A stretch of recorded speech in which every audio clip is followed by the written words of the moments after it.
किस्सा है कि एक बादशाह मलका और उनकी कनीज किसी सफर के दौरान एक दरिया पर जा पहुंचे, जहां एक मल्लाह अपनी कश्ती लिए खड़ा था। मल्लाह को पार ले जाने का कहा। उसने बताया, रास्ते में 4 पुल आते हैं, हर पुल सच बोलने पर खुल जाता है। अगर सब एक एक सच बोलेंगे तो पुल और दरिया पार कर जाएंगे। सफर शुरू हुआ। पहला पुल आया। बादशाह ने कहा, सच बोलूं तो मैंने तख्त पर बैठकर कभी इंसाफ से काम नहीं लिया। पुल खुल गया, कश्ती गुजर गई। दूसरा पुल आया तो मलका बोली, सच बोलूं तो मैंने कई दफा बादशाह के अज़दवाजी हुकूक में खयानत की। पुल खुल गया, कश्ती आगे गुजर गई। तीसरा पुल आया। कनीज बोली, सच बोलूं तो मैंने इनाम के लालच में बादशाह से मलका की कभी शिकायत नहीं की, हालांकि मुझे सारा पता था। पुल खुल गया, कश्ती गुजर गई। अब आखिरी पुल था और सच बोलने की बारी मल्लाह की थी।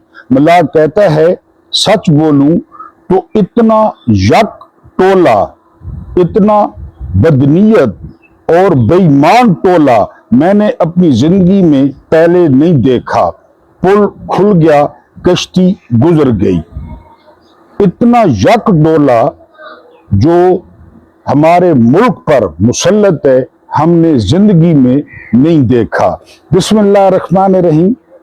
मेरा नाम महमूद न्यादी है, जो आपकी मोहब्बतों का मशकूर है, जो आपकी तवज्जों का ममनून है।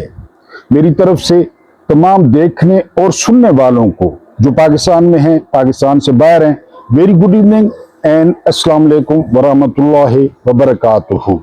आप समझ तो गए होंगे कि मैं इस वक्त अपने बाप और अपनी माँ के घर में मौजूद हूँ। ये मेरा घर है और मैं यहाँ का जयकान शिक्रे हूँ। कदम कदम पर मेरी माँ, कदम कदम पर मेरा बाप, उनके हुक्के, उनके हुक्कों की महक वो जो है वो आती है और यहाँ पे अजीब सा महसूस होता है। ये मेरे पीछे आप देख रहे हैं ना, कलम लगी हुई, ये बाबा ने लगाई थी। हर साल हम इसकी जो है वो थोड़ी बहुत इसको छांटते हैं, फिर ये बड़ी हो जाती है। ये उनके हाथों की लगी हुई है।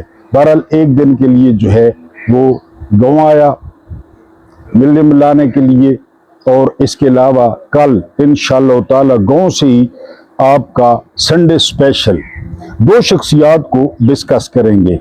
एक शख्सियत होगी हुज्जाज बिन यूसुफ और एक शख्सियत होंगी जुल्फकार अली भुट्टो, ज़ेड भुट्टो। ये इंशाअल्लाह ताला कल संडे स्पेशल में जो है वो गुफ्तगू करेंगे।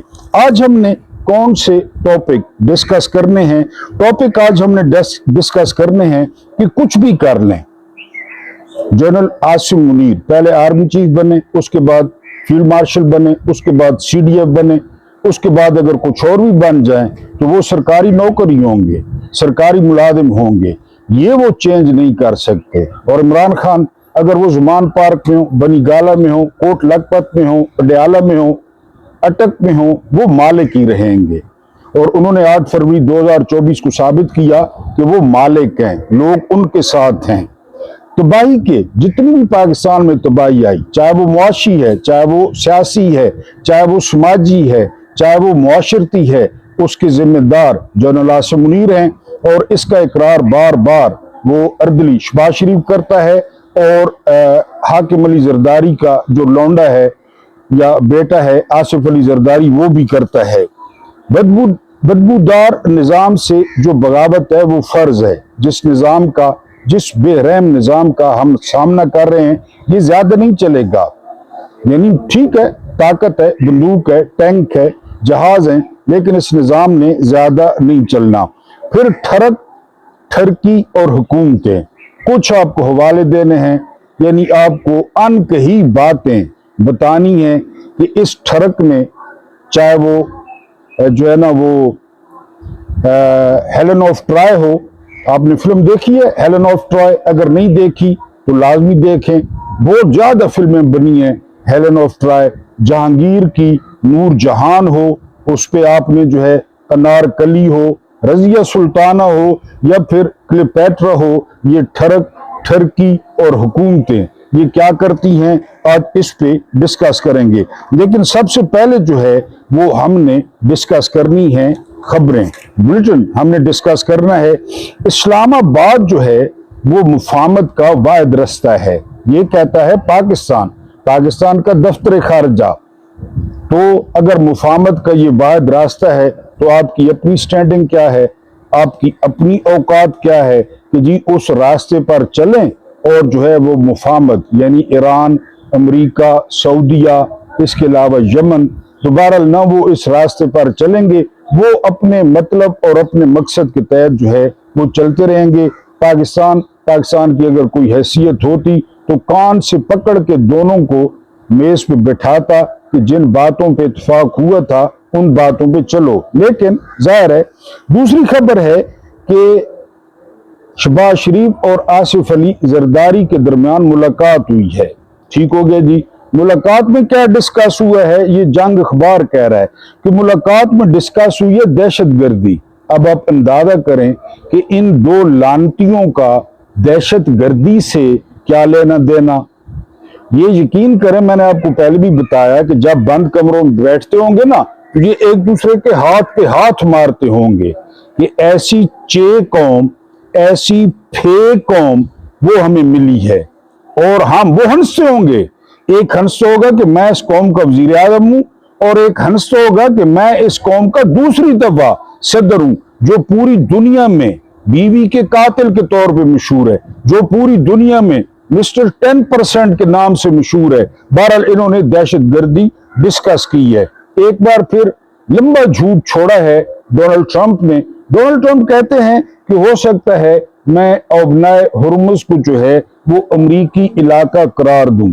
तुम्हारे बाप का राज है कि तुम अबनाए हुर्मुज को अमरीकी इलाका करार दो। ईरानी मर गए हैं, या ईरानियों का असला खत्म हो गया है, या तुमने हर किसी को पाकिस्तानी जर्नैल समझ रखा है कि जी अबनाए हुर्मुज करके दिखाओ। खुला चैलेंज है, अमरीकी इलाका करार देकर दिखाओ ना, फिर हम देखेंगे खातमुल अंबिया हेडक्वार्टर क्या करता है और पासदारान इनकलाब क्या करते हैं।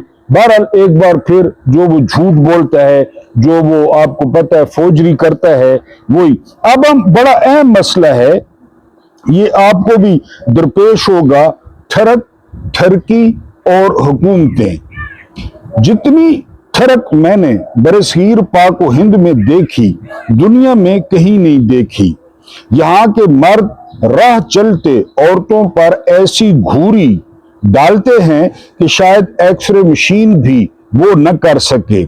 इसीलिए इस्लाम में 4 शादियों की इजाजत है कि मर्द की कुदरती ठरक का इलाज ये है कि वो 2-4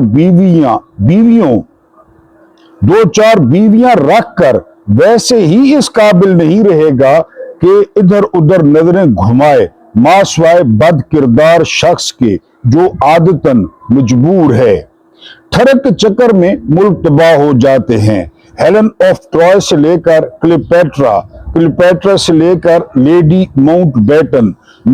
माउंटबेटन से लेकर जनरल रानी से आज तक सिलसिला जारी है। अगर आपके ज़हन में कोई नाम हो तो आपको लिखने की खुली इजाजत है। ठरक रियासतें तबाह कर देती है।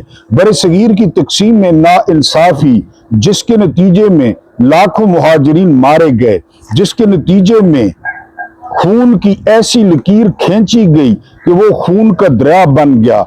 इसके पीछे लेडी माउंटबेटन की नेहरू के साथ ठरक का बहुत बड़ा हिस्सा था। इसके अलावा जवान साल बेटी नेहरू की मिस इंदिरा गांधी, उसके हुस्न का भी कमाल था, यानी बटा सटा दो तरफा जो है वो आग थी।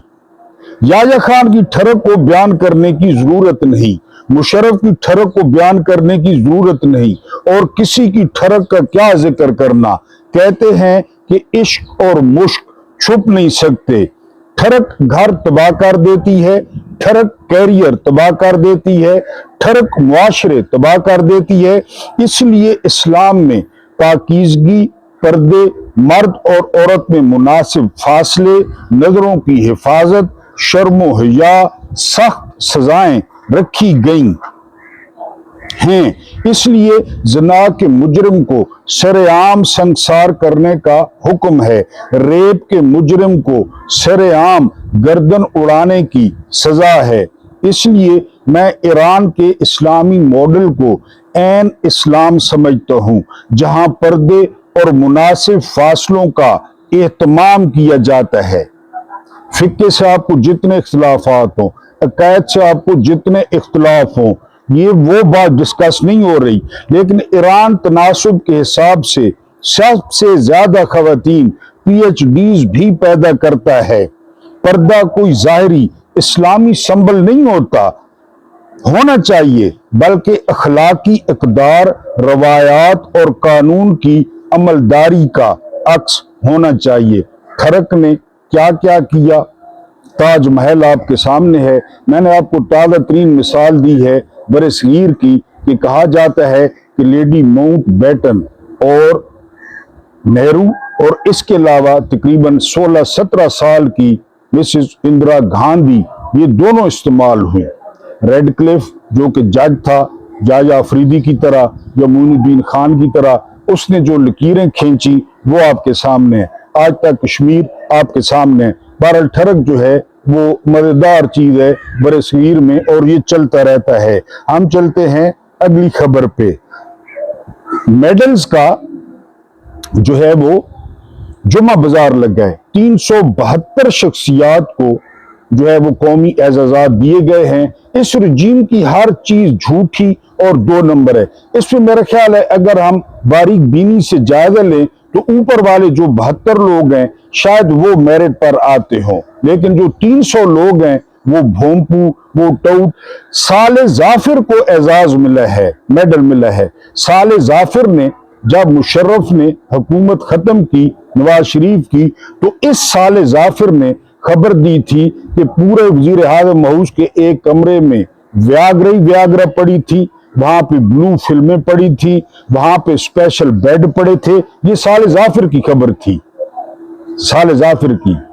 पार्लिमानी मुजरे पढ़ लें, उसमें साले जाफिर क्या लिखता है कि जब वजीर आज़म हाउस में गए तो वहां क्या क्या चीजें बरामद हुई।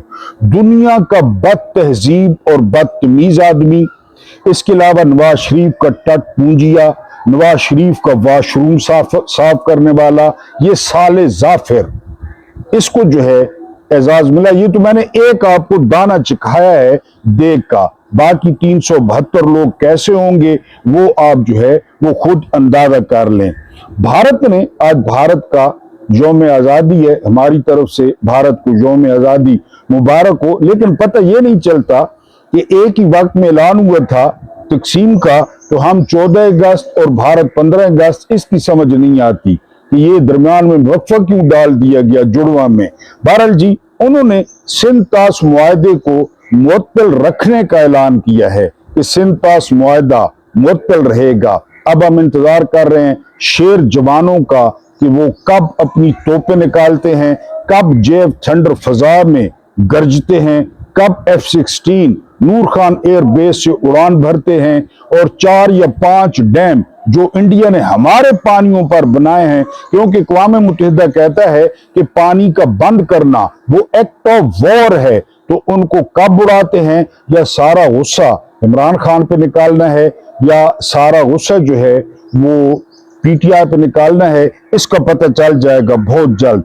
जो हमारी अगली खबर है या अगला हमारा वकूआ है, वो वकूआ ये है कि जो ये तबाही और बर्बादी के जिम्मेदार, यानी आपने खुद डॉट कनेक्ट करना है कि ये कौन है। बहुत अजीब सूरत हाल है।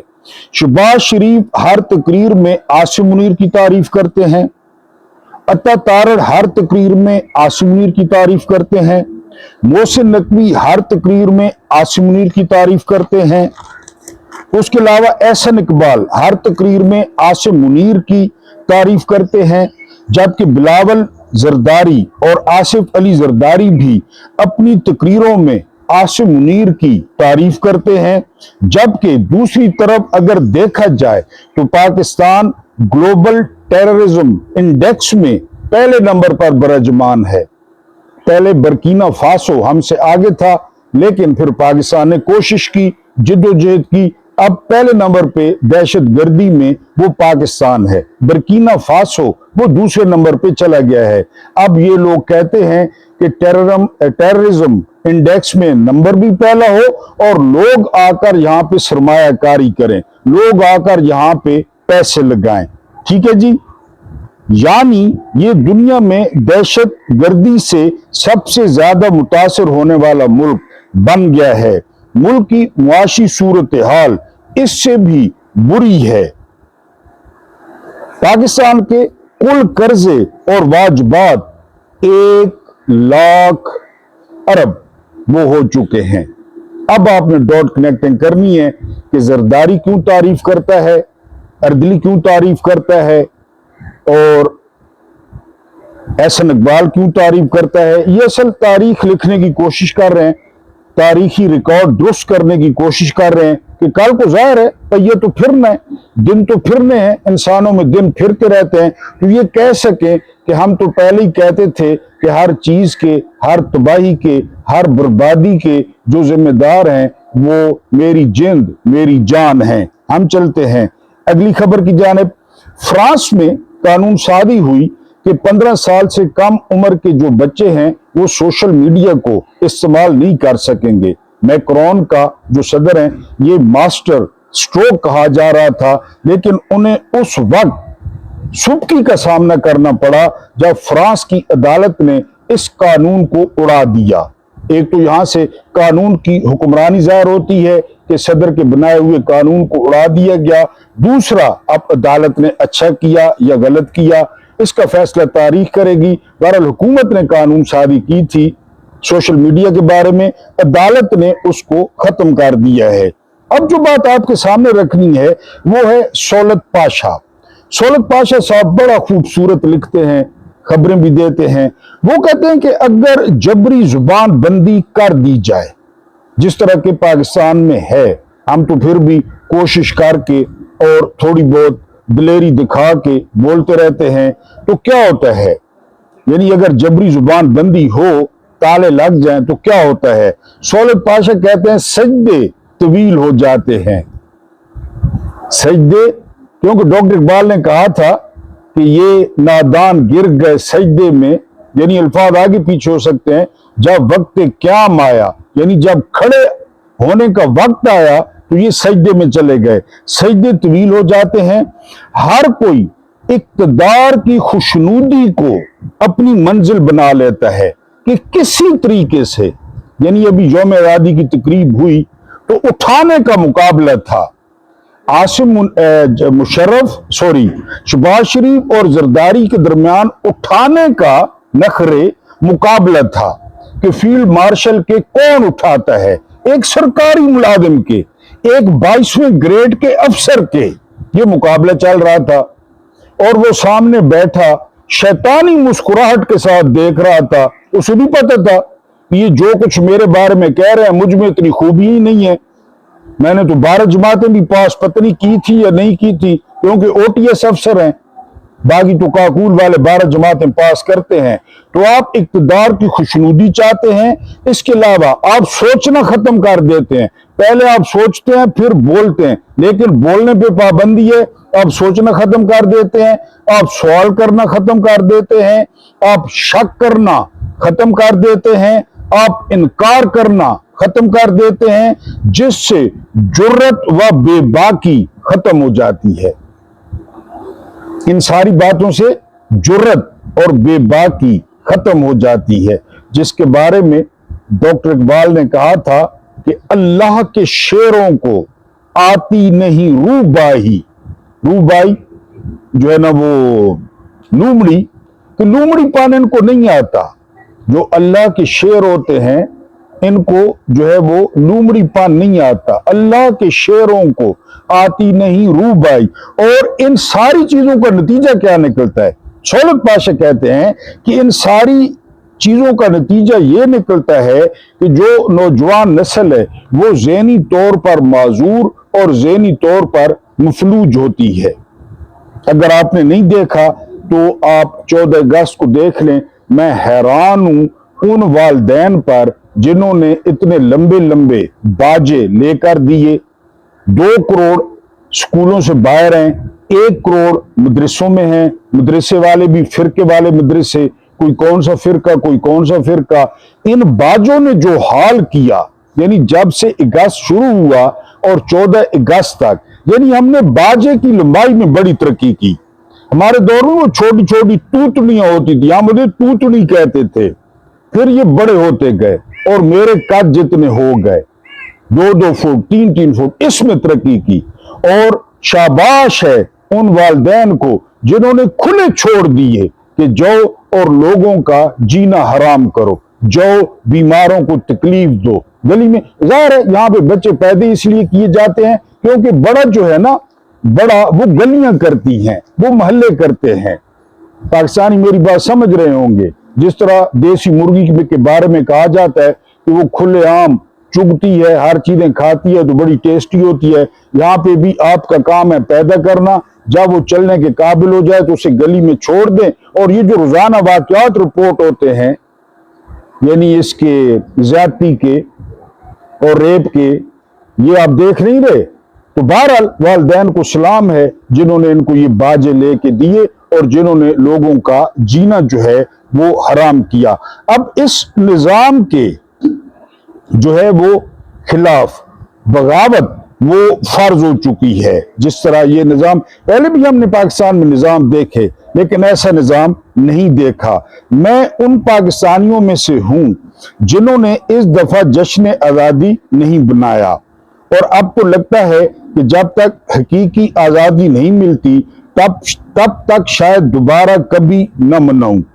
اس کا ہرگز یہ مطلب نہیں کہ مجھے پاکستان سے محبت نہیں، پاکستان سے محبت نہیں عشق ہے، مگر اس پاک سرزمین کو جب تک دوبارہ قابض قوتوں سے آزادی نہیں ملتی تب تک آزادی صرف جشن کے طور پر تماشا کر کے تو منائی جا سکتی ہے، لیکن آزادی منانے کا جوش، جذبہ اور جنون باقی نہیں رہتا۔ مجھے موجودہ بدبودار نظام سے شاید صرف اختلاف ہی رہتا اگر وجہ یہاں صرف غربت، مہنگائی، بھوک یا کرپشن ہوتی، کیونکہ یہ چیزیں حب الوطنی کے جذبے کو ختم نہیں کر سکتی۔ وطن سے محبت پھر بھی ان سب پر حاوی رہتی ہے، مگر اگر یہاں کے حاکم عوام کے نمائندے نہ ہوں بلکہ انگریزوں کی طرح قابض ہو کر یا پھر فارم 47 کی بنیاد پر ایک مکس گند کی حکومت قائم کریں، تو جس طرح انگریزوں کے خلاف بغاوت ان سے آزادی حاصل کرنا فرض تھا، بالکل اسی طرح اس بدبودار نظام اور گندے قابض نظام سے بغاوت اور آزادی بھی فرض ہے۔ اگر آپ انگریزوں سے آزادی کا جشن اس لیے منا رہے ہیں کہ وہ قابض تھے اور آپ کے سیاسی رہنماؤں نے ان کے خلاف جد و جہد کر کے آزادی حاصل کی تھی مگر موجودہ قابض نظام کو قبول کر رہے ہیں، تو آپ محب وطن نہیں بلکہ آپ منافق اور چوتیے ہیں۔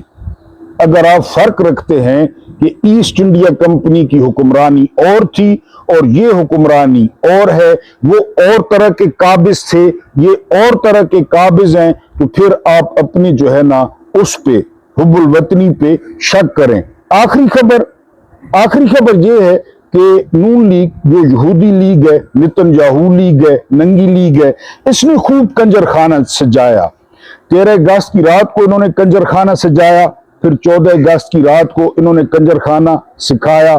آپ کو یاد ہوں گے عمران خان کے دور کے یوم آزادی کے دعائیہ تقریبات ہوتی، لیکن یہ اس کو یہودی جنگ کہتے، یہ کہتے تھے کہ اسے درود پڑھنا نہیں آتا۔ بہرحال انہوں نے جو درود پڑھا 13 اگست کی رات کو اور 14 اگست کی رات کو، اس کے ویژول ٹویٹر پہ دستیاب ہیں اور بہت ساری جگہ پہ دستیاب ہیں جہاں پہ یہ طلاق یافتہ عورتیں یہ جشن جو ہے وہ منا رہی تھی۔ اب جو مرضی کر لیں، عمران خان مالک ہیں اور جنرل عاصم منیر یہ ملازم ہیں، یہ اے ٹی ایم سے تنخواہ لیتے ہیں، پہلی کو تنخواہ لیتے ہیں اور جب نہیں رہیں گے تو پھر پینشن لیں گے، یا ان کی بیوہ لے گی یا ان کی بیوی لے گی۔ مارکیٹ میں نئی آنے والی تھیوری کے مطابق فوج یعنی کہ عاصم منیر کوشش کر رہا ہے کہ کسی طرح تحریک انصاف 28ویں آئینی ترمیم پر ووٹنگ کے لیے رضامند ہو جائے۔ اب سوال یہ ہے کہ کیا تحریک انصاف اس ووٹنگ کے لیے رضامند ہے؟ اس کا جواب ہے ہاں۔ تحریک انصاف عاصم منیر کو فیلڈ مارشل تسلیم کرتی ہے۔ گنڈا پور سے لے کر سہیل آفریدی تک اور بیرسٹر گوہر وغیرہ بھی ملاقاتیں و میٹنگز کرتے رہے ہیں۔ اسمبلیوں میں موجود تحریک انصاف کے اراکین بھی اس سسٹم کو تسلیم کرتے ہیں۔